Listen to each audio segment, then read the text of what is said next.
Hey everybody, it's Jeff. Mike's actually on vacation. He was on vacation last week, and I know last week was Memorial Day weekend, so we didn't have a call on Monday. He'll be back tomorrow. So everybody but Mike is in the office today, and everybody, including Mike, will be back in the office tomorrow. So hope everybody had a great Memorial Day weekend. And today's call is a little bit, we're going to talk about three different things. So it's a little bit of a hodgepodge. Starting out, make sure that you're taking time to go through those 5-minute money makers that we send out every week. So those are great little tidbits that can help you even with the meetings that you have that week or coming up. So make sure you're spending the 5 minutes to kind of take a look at those articles or listen to those tape snippets. And a lot of times, you know, we want you to do a 15-minute drill and listen to a tape of your own. But if you don't have one of your own tapes, oftentimes there's a tape snippet here that you can use to kind of do your 15-minute drill with. So make sure you're doing that every week. Today I want to start with a slide. When people come on board, I'll usually walk through the 21-point checklist software with them. Then they talk to Mike, and then they come back to me where they learn the FIA selling presentation. The reason we want people to learn the FIA selling presentation is that's the presentation that they use when they go back to make some quick sales with the Quick Start. So you need to be familiar with it. When I'm checking people out of that presentation, I notice, honestly, about 80% of the time, people have questions about this liquidity slide. So if you've had a question about that and you've asked me about it, don't, you know, be embarrassed or afraid. You're not alone.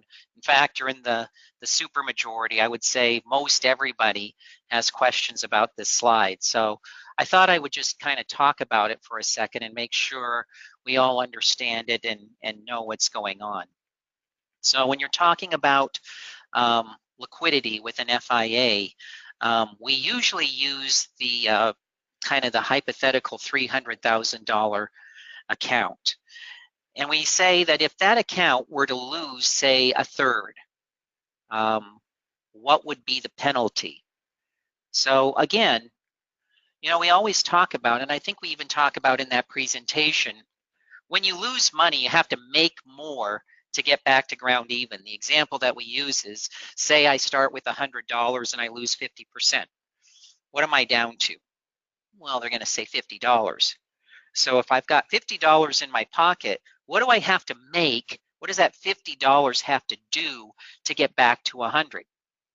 Well, it has to double. So if you lose 50%, you have to make 100% just to get to ground even. Okay, so in our example, and when we're talking about the liquidity with the FIA, we say that if the market fell 33%, how much would you have to make to get back to ground even? Well, the answer is 50%. Okay, so let's just kind of walk through the math. I have a $300,000 account. I lose a third. We're down to $200,000. To get back to $300,000, I have to make 50% of that $200,000 that I have left. So if I lose 33%, I have to make 50% to get to ground even. Okay, so hopefully we're all on the same page there. Okay, so everybody should be up to speed. We should all be in agreement on that. And by the way, let me just give you the heads up. I don't do these calls very often, so I don't look at the questions. So if you type in a question into the question box and I don't answer it, it's not because I'm ignoring you, it's because I don't see it. So maybe Missy, if you see any questions, just let me know. But I'm not ignoring you. I'm not good enough at looking at the slide and looking at your questions at the same time. You lose 33%, you have to make 50% to get to ground even. So again, let's walk through the math. I have a $300,000 account and the market falls by a third. Okay, so now I have $200,000. I'm going to take this $45,000 withdrawal, okay? So I have $200,000 after you account for the market drop. I take $45,000 out of that account, and I'm left with $155,000. Okay, so that's the market falling, and that's my withdrawal. Now we said if we lost a third, we'd have to make 50% to get back to ground even. So let's say that happens. Let's say we have that 50% gain. So I have this 155,000 and I multiply it by 1.5, which is adding the 50%. And what I end up with is $232,500. So just walking through this again, I had 300,000. The market fell by a third, so I'm down to 200,000. I make a $45,000 withdrawal, so I have $155,000 in that account.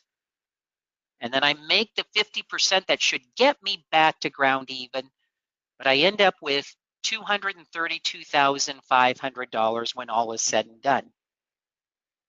Now, that's a shortfall of $67,500. The difference between the $300,000 that I originally had and the $232,500 that I have now after the 50% gain, there's a difference there of $67,500. Now, that's odd because I know why I can account for 45,000 of that 67,500 that I'm short. That was the withdrawal. So I understand why I don't have $45,000, 45,000 of those 67,500, but what's the deal with that other 22,500? Where did that go? Well, that's what happened there is when you take money, when you withdraw money from an account that's lost value, you lock in a loss. So we took out 45,000. The market was down 33%. So my penalty is $15,000.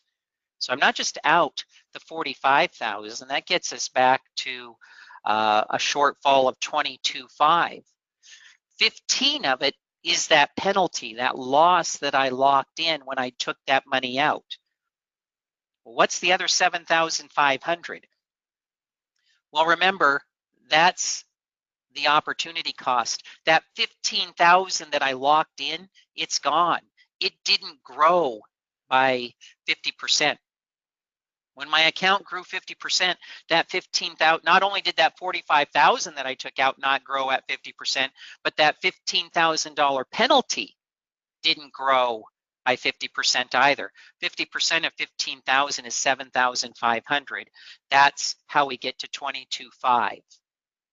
It's the $15,000 penalty plus the $7,500 in opportunity cost that I lost, that it didn't grow because it was out of the account. It's a loss that I locked in.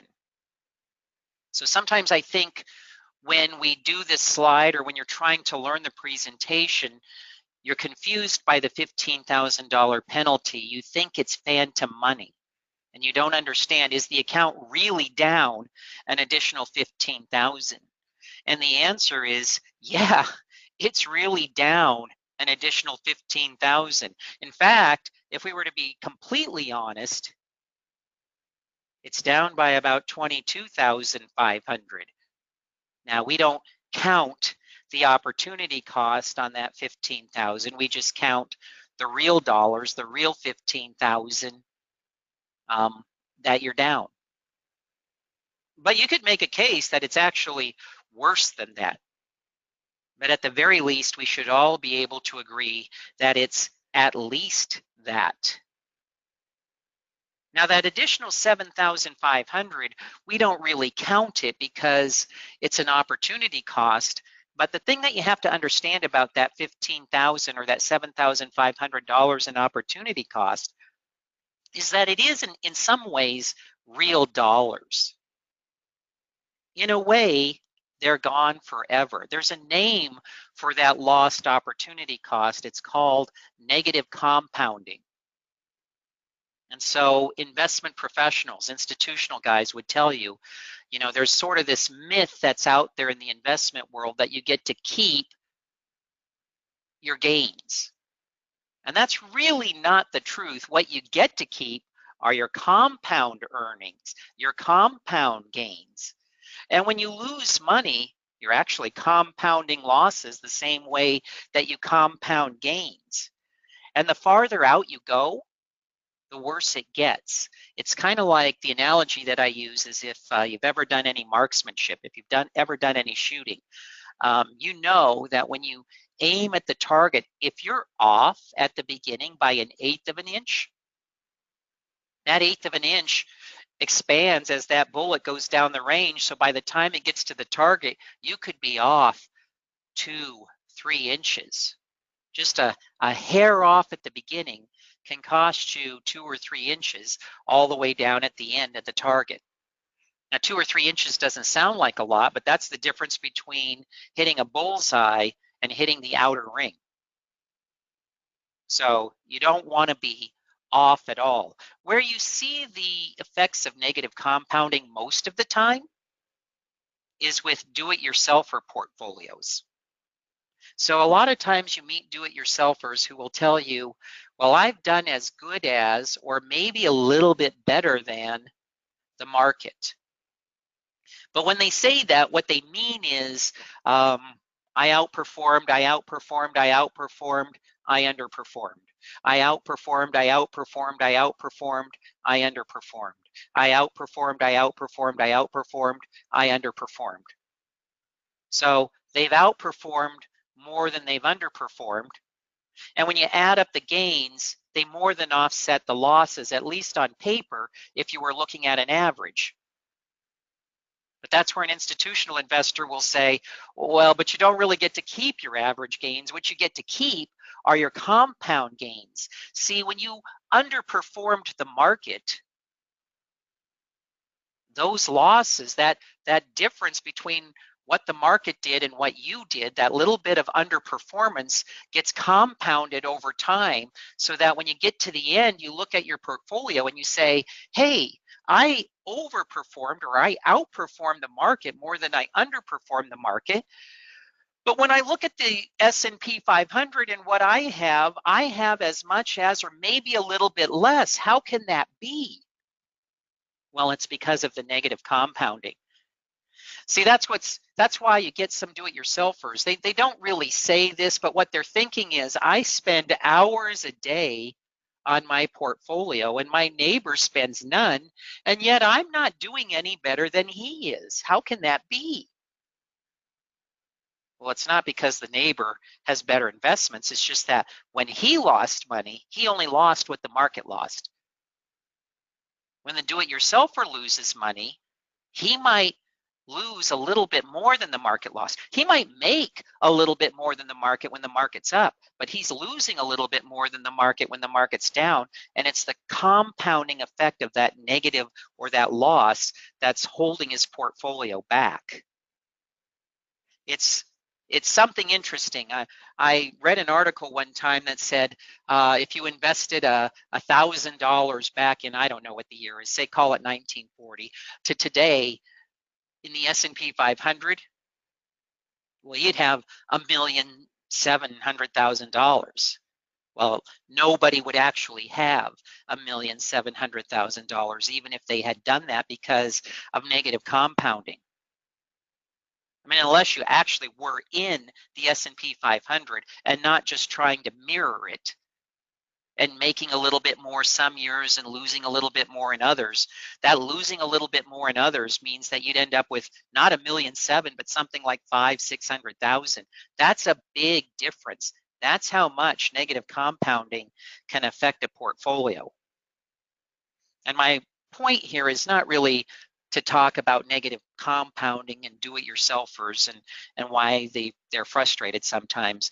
At the very least, I'm hoping that you'll understand that when we say that you lock in a $15,000 penalty when you withdraw $45,000 from a portfolio that's down 33%, that's real. Those are real dollars that are really gone forever. That opportunity cost, we can debate that, and so we just spot the client. We'll just not talk about that opportunity cost. I'll spot you the opportunity cost, but the $15,000, it's real. And just so you guys know, for your peace of mind, not only is it real, it's actually more than 15,000, and it gets worse as the years go on. Okay, so that's the first topic, that liquidity slide in the FIA presentation. I want everybody to understand where that how we arrive at that $15,000 penalty, and I want you to understand that it's real. It's real dollars that are gone forever and ever. Okay. Next thing I want to talk about, we've talked a little bit about this before. Has everybody heard of accident forgiveness? There's a lot of commercials on TV where insurance companies are touting accident forgiveness. So what is accident forgiveness? Well, what accident forgiveness is it's insurance that if you have an accident, the insurance company is promising not to raise your rates. Just because you have a single accident, they're promising that we're an insurance company that won't raise your rates. We have accident forgiveness. Now, I can think of a few reasons why accident forgiveness would be a really, really good thing. So let's walk through the three that pop to the top of my mind. The first one is you're a bad driver. You have a record of getting into a lot of accidents. Accident forgiveness for you would be a great thing. But if you have a bad driving record, guess what? You don't qualify for accident forgiveness. So I guess that's out. If you've had I think last time I looked, if you have more than one accident on your driving record over the last 5 years, you're automatically excluded. You don't get the coverage. So if you're a bad driver, it would be great to have accident forgiveness, but you don't qualify. Here's another situation where you might want accident forgiveness. You have a new driver. You're a parent of a 16-year-old who just got their license. He's a responsible kid, but you think, he hasn't driven before. This is his first time, driving by himself. Might be good to have accident forgiveness just in case he gets in an accident, because you never know. He's careful, but all these other people out on the road, it can be tough. Well, guess what? If you're a teen driver or a new driver, you don't qualify for accident forgiveness. So it would be great if you had a bad driving record. Accident forgiveness would be great. If you were a new driver, accident forgiveness would be a great thing to have. But again, you don't qualify. You can't get the coverage. Well, here's the last reason that I could think of having accident forgiveness, kind of a no-brainer where I would want it regardless, is if it was free. What the heck? I mean, we can be as careful as we can be, but like we talked about, the other drivers out there could cause an accident that we would be involved in. And so it would be nice to have accident forgiveness. But do you think accident forgiveness is free?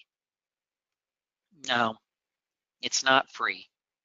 In fact, what happens is they bump up your premium for the accident forgiveness a little bit. And then if you have an accident, they won't bump up your premium any more than they've already bumped it up for the accident forgiveness. In effect, what you're doing is you're prepaying for the accident.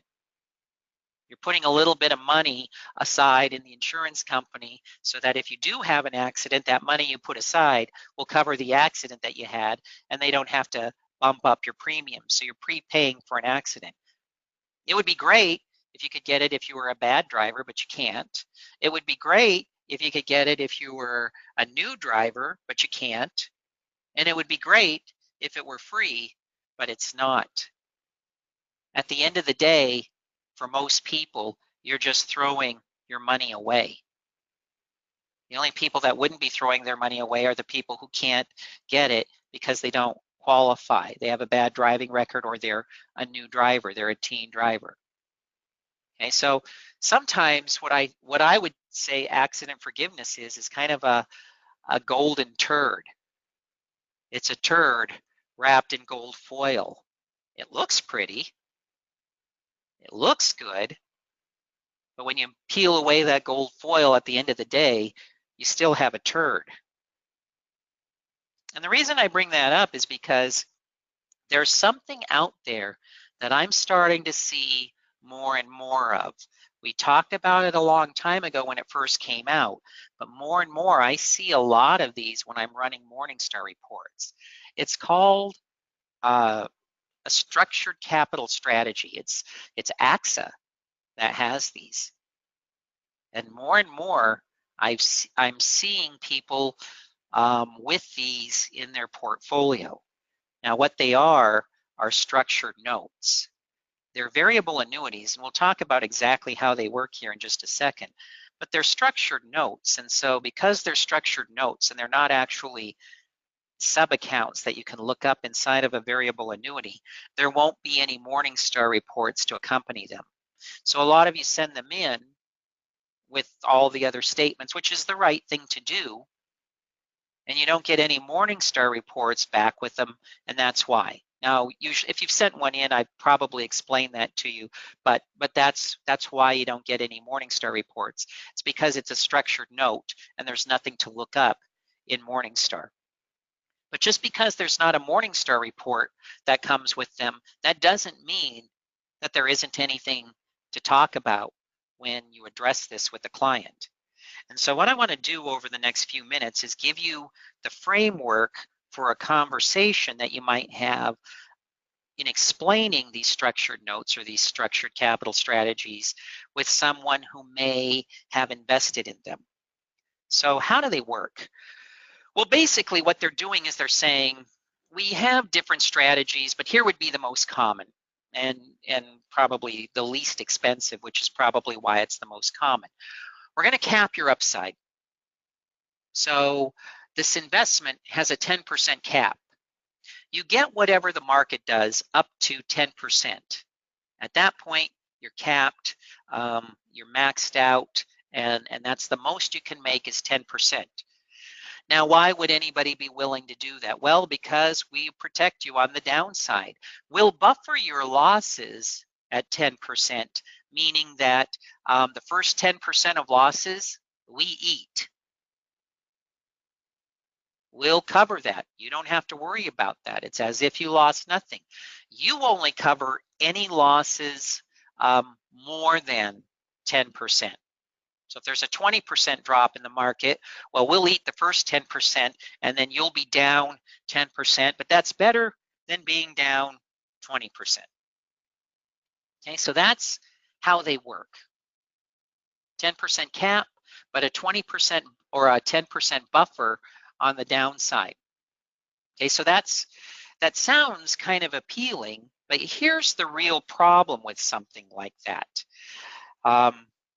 If there's a 10% cap on it, is it the best growth vehicle?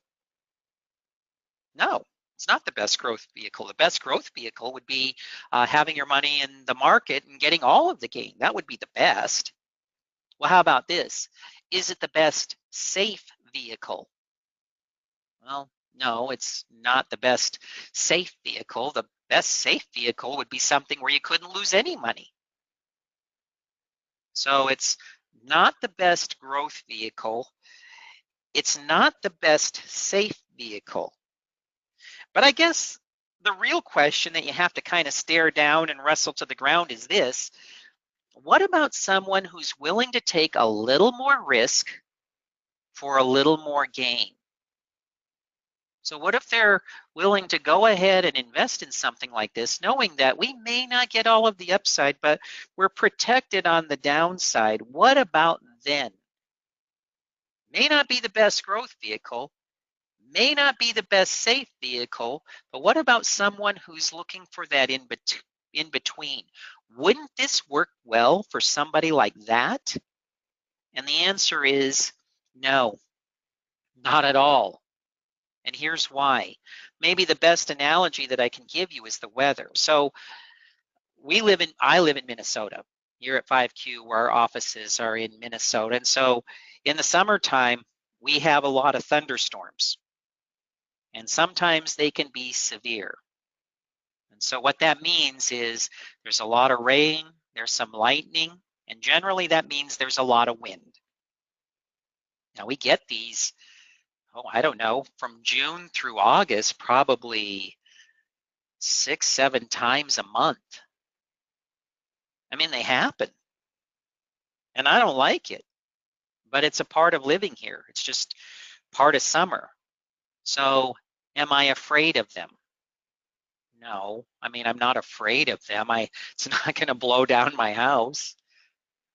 I'm not going to die in it. So there's nothing to be afraid of. Does it take a long time to clean up after them? No, not really.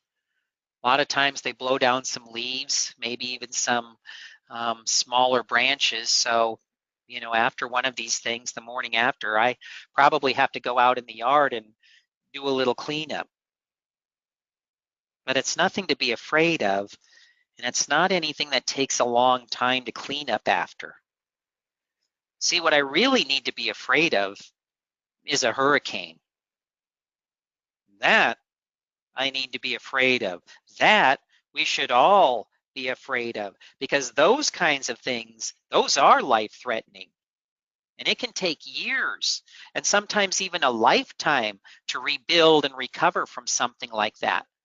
I was just watching the news last night where they were talking about some people in the Florida Panhandle that were hit by Hurricane Michael, and they still have holes in their roofs. They haven't rebuilt, and they're scared because hurricane season is coming around again.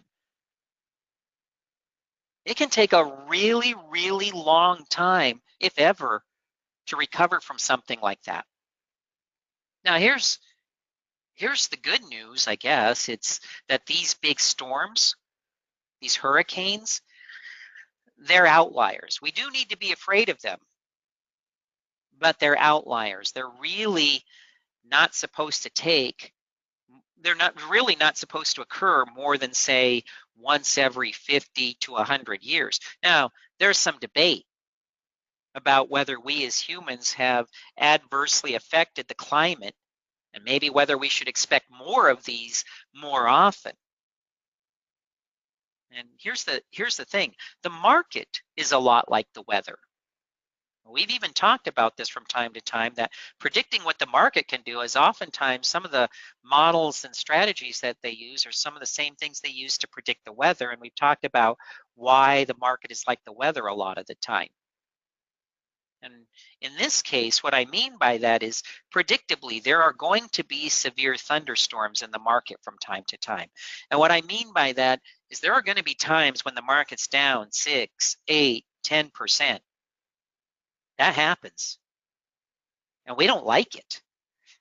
That's not fun to lose 8, 10% of your money. But we know it's part of the deal. When we invested in the market, we knew that, yeah, we were going to make gains, but there were going to be times when the market was going to be down 6, 8, 10%. Now, we don't have to be afraid of that. And fortunately for us, it doesn't take a long time to recover from them. That's why we don't have to be afraid. If you lose 10% in the market, you have to make 11% to get back to ground even, but you can be pretty confident that over the next year or two, you're going to make that 11% back. And so we're not afraid. What we need to be afraid of when it comes to investing are market hurricanes. Those times when the market's down 30, 40, 50%. Because those kinds of things, those can take years and sometimes even a lifetime to recover from. Those of you that have been through the FIA presentation recently, you know that a lot of times one of the things we point out to people is that when you lose money like we've lost in 2008, it can take 14, 15, 16 years to get back to where you started. That's 15, 16 years. That could be a whole retirement That's a long time. And the problem with these AXA structured capital strategies is, yeah, they do a great job of protecting you from the thunderstorms, those 6, 8, 10% losses. But do you really need to be afraid of the thunderstorms? No. What you need to be afraid of is the hurricane. And these products do you no good when the hurricane hits. When you lose 50%, sure, they'll absorb the first 10% of losses, but you eat the other 40%. And it hurts you even more by limiting your upside as you attempt to recover. They're capping you out at 10%. That means it could take you 4 times as long as it would take anybody else to recover. So that's not a good deal. Is there anything that can protect you in a hurricane? Yeah. It's called a 50-50 portfolio. 50% in unbridled growth, 50% in safe. That's the best protection from a hurricane. Well, what about that person who wants to take maybe a little more risk and is willing to sacrifice a little to get a little more gain? What would I recommend for them? A 60-40 portfolio. 60% in unbridled growth, 40% in something like an FIA that is guaranteed not to lose money. What I would never recommend is a structured note like the AXA structured capital strategies. Now, these things, they're very tempting, and that's why you're going to see more and more of them. So let's look at it from a different angle. Suppose you're standing in line at Starbucks, okay?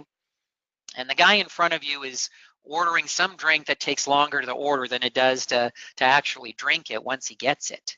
And all you want is just a regular coffee, just straight coffee with a little bit of room for milk. So you get yours and you walk over to the counter, the condiment counter, and now you have a decision to make.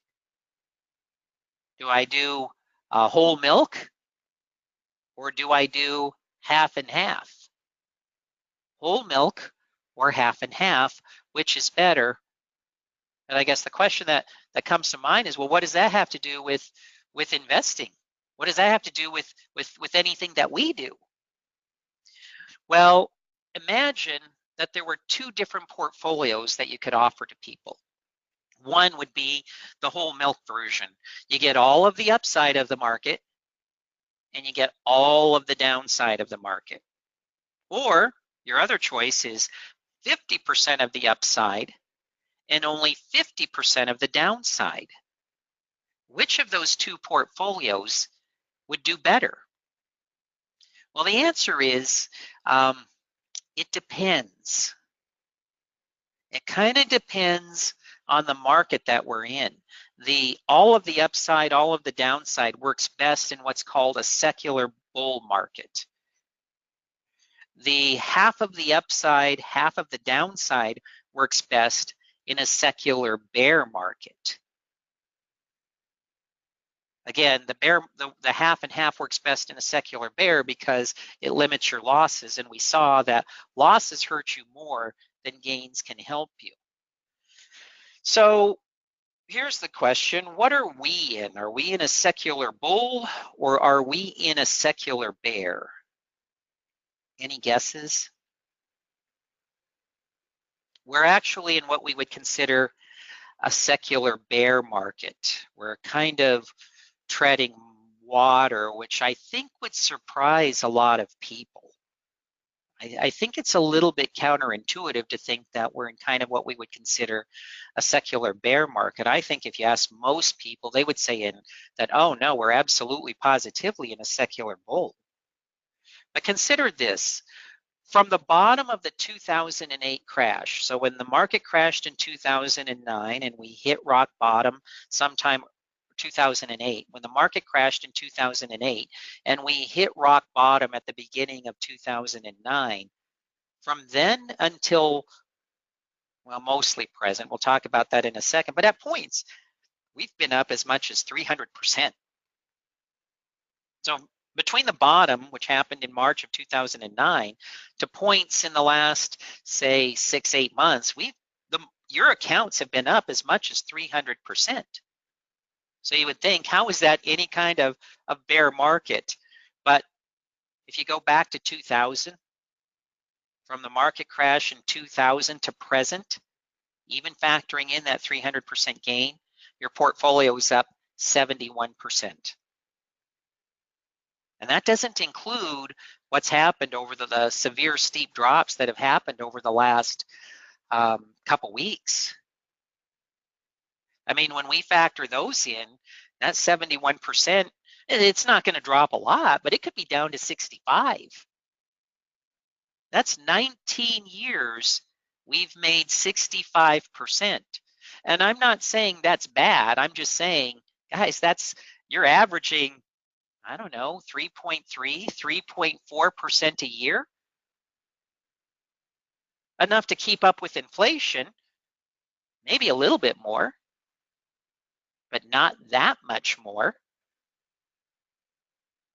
The reason that we have this perception that we're in this bull market is because we look at our losses and our hearts sank.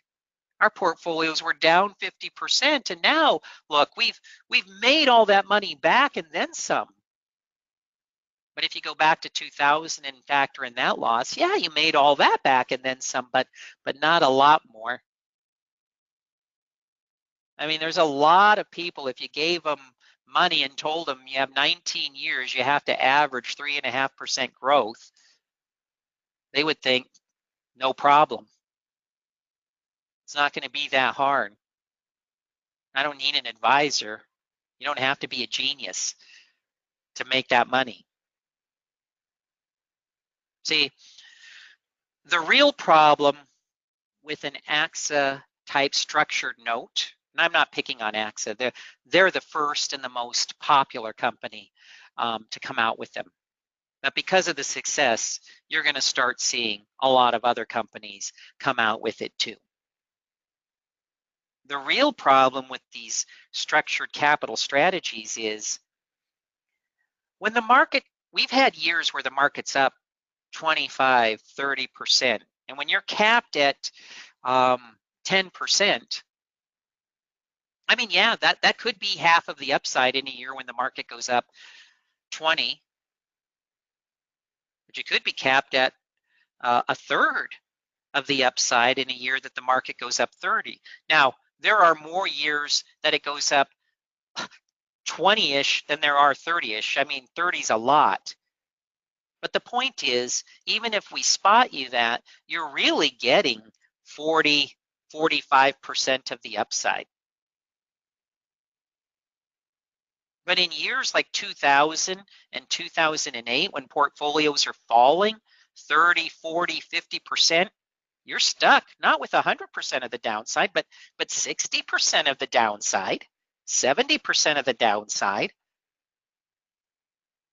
So best case scenario, you get 45% of the upside and 60% of the downside. That's not that great. See, if you really believe in a hedged portfolio, and if we're being honest, hedged portfolios have outperformed whole milk portfolios over the last 20 years. The best solution for something like that is investing in the 50-50 portfolio that we recommend. 50% in the market with all of the upside and all of the down, and 50% in an FIA where you can't lose any money, and you have the possibility of still making up to about half of the market when the market is up. See, what happens then is you have 75% of the upside and only 50% of the downside. I say 75% because your market half is going to grow 100% of the market, and your FIA half is still going to give you 50% of that. So that's 75% that you're capturing on the upside with that kind of portfolio. Well, what about the downside? Well, your market half is going to lose all of the downside, but because it's only half your money, you're only going to be 50% down. So you capture 75% of the upside, only 50% of the downside. Compare that to AXA structured capital strategies where you only have 40% of the upside or 75% of the upside. Which one would you rather have? I think everybody's going to say 75% of the upside. So the portfolio with the FIA wins on the upside. But what would you rather have on the downside? 60%, where you eat 60% of the losses on the downside, or only 50% of the losses? Well, I think everybody's going to say, well, I don't want to lose any, but if I have to choose between eating 60% of the losses or 50% of the losses, I'll take the 50.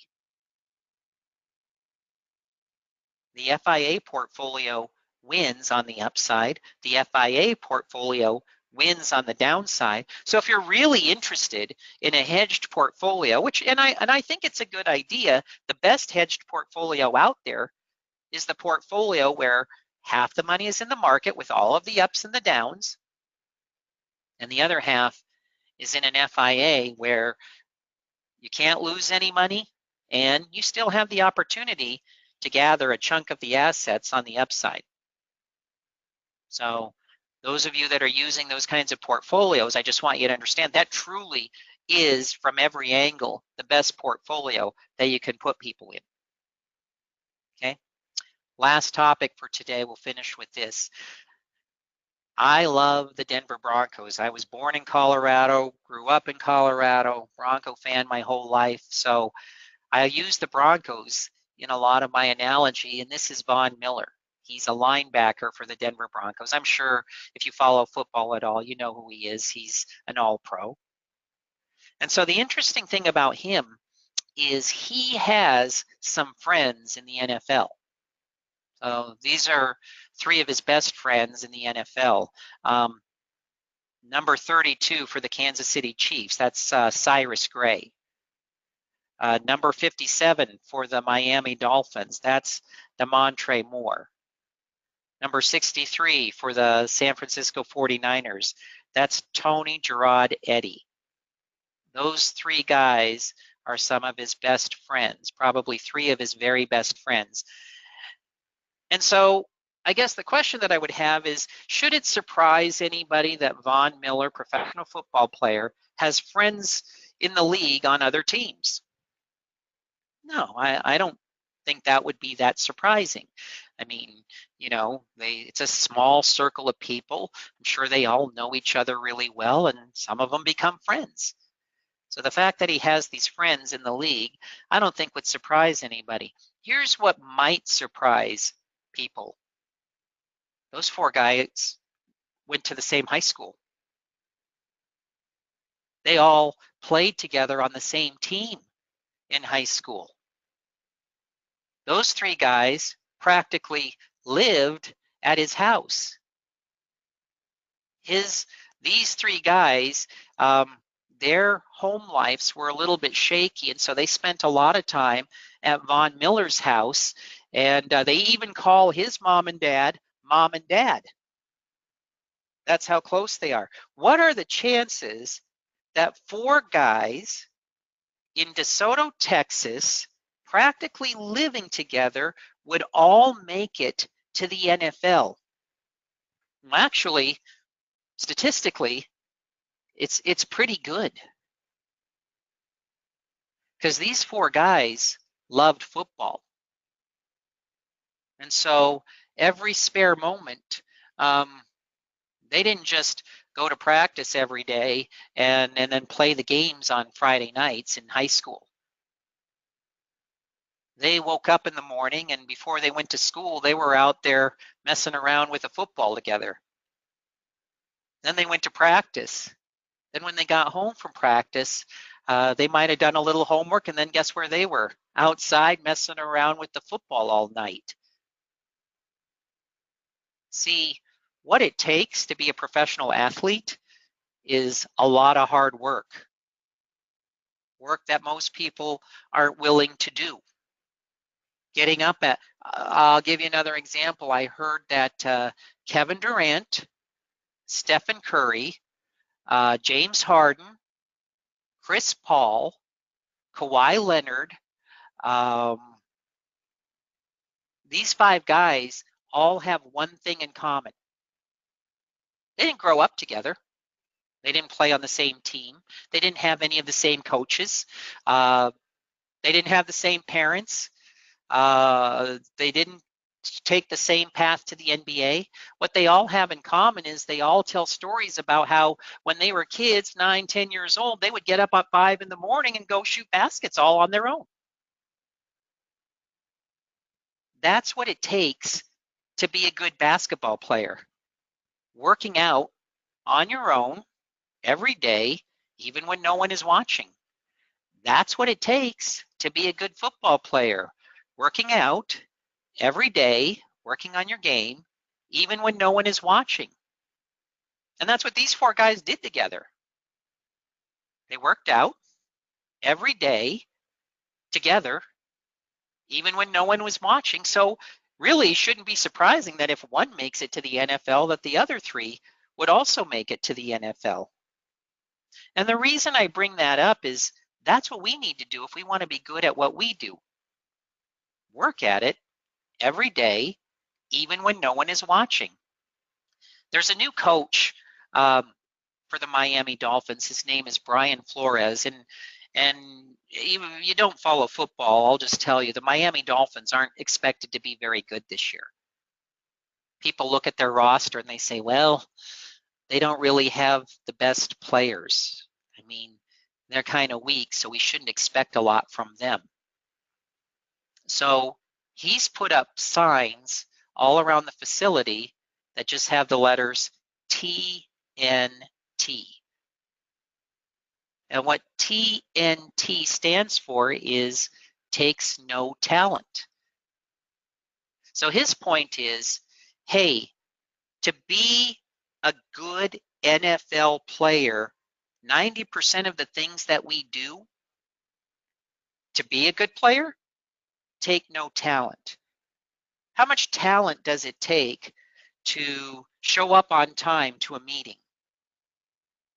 How much talent does it take to go lift weights in the workout room? How much talent does it take to get the treatment that the personal trainer tells you that you need to fix your sprained ankle? 90%. How much talent does it take to memorize the playbook? It doesn't take talent to do those things. It takes hard work. How much talent? Yeah, I get a lot of people that say, man, I don't know that I'll ever be as good as Mike. I mean, he might just be talented in a way that I'm not. Maybe. But how much talent does it take to learn the FIA presentation? How much talent does it take to do the 15-minute drill every day? How much talent do you have to record a meeting? How much talent do you have to send it in? How much talent do you have to just sit on the other side and listen to Mike or myself go through it with you? Those things take no talent. 90% of the things it takes to be really, really good in this industry don't take any talent. So there's not any excuse not to do it. They take hard work, but they don't take talent. And if you're willing to do the hard work, you're going to be more successful than 90% of the people in this industry, which is, I think, what we would all aspire to. See, if you do the work, you're going to get better every day. And when you get better every day, you're going to have mastered the things that you need to master to bring on all the clients that you want to bring on. When you've mastered the crib notes and the motive, when you've done your daily practice, your 15-minute drill and the GOTS, when you're going through the 5-minute money maker and the breakdowns, that's when you bring on every client that you want. And all the things that are on that list, they don't take talent. They take time, but they don't take talent. So if you're willing to put in the time, you can have the success that you want, but you have to put in the time. There is a saying, it's not unique to this industry, but the saying goes something like, the difference between successful people and unsuccessful people is unsuccessful people try and find time. Successful people make time. I can't tell you the number of people who aren't where they want to be, and this is what they say. I just haven't had time, to do the things that I need to do to get better. Well, if you're trying to find the time, you're not going to find the time. If you're willing to make the time, then guess what? You're going to get better, and the sky's the limit for you. So make sure you're the kind of person who's making the time to do these things so that you can bring on the people that you want to bring on. All right. So again, we appreciate you guys being on the call. Mike will be back in the office tomorrow, but today everybody else is back. So we hope you guys have a good week, and we will talk to you next week. Thanks, guys.